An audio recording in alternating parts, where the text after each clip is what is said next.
31 October এই দিনটি আমরা পালন করি রাষ্ট্রীয় একতা দিবস হিসাবে। যেহেতু এই দিনে সর্দার বল্লভভাই প্যাটেলের জন্মদিন, বিভিন্ন রাজ্যের সমন্বয়ে গঠিত এক অখণ্ড ভারত গঠনে ওনার অবদান অনস্বীকার্য। এই দিনটিতে আমাদের দেশের একতা, সংহতি এবং নিরাপত্তা যে কোনো মূল্যে রক্ষা করার বার্তা পৌঁছে দেওয়া হয়। 1947 সালে স্বাধীনতার পর ভারতের প্রথম উপপ্রধানমন্ত্রী হিসাবে জাতীয় সংহতি প্রক্রিয়ায় গুরুত্বপূর্ণ ভূমিকা পালন করেছিলেন সর্দার বল্লভভাই প্যাটেল। এর মূল লক্ষ্য ছিল নাগরিকদের মধ্যে মানসিক বন্ধন জোরদার করা। রাষ্ট্রীয় একতা দিবসের চেতনাই হচ্ছে এক ভারত শ্রেষ্ঠ ভারতের নীতি। বর্তমানে আমাদের দেশের সবচেয়ে বড় সমস্যা অনুপ্রবেশ।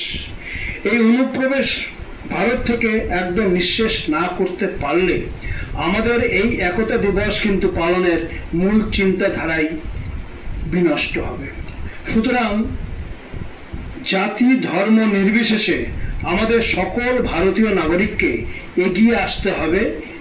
জেনে রাখবেন, অনুপ্রবেশ বন্ধ না করতে পারলে দেশের অগ্রগতি কিন্তু এক জায়গায় গিয়ে থমকে যাবে।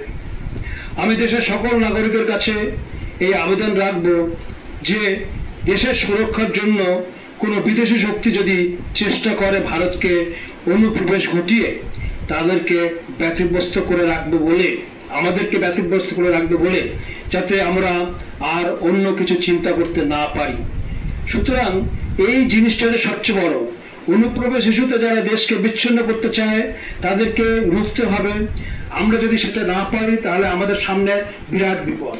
সুতরাং সেটা যে কোনো রাজ্য, সে পশ্চিমবঙ্গ হোক, গুজরাট হোক, ভারতবর্ষের যে কোনো রাজ্যে যদি এই জিনিসটা হয়, তো জেনে রাখবেন যে আমাদের দেশের যে অখণ্ডতা, সে অখণ্ডতা কিন্তু বিঘ্নিত হবে।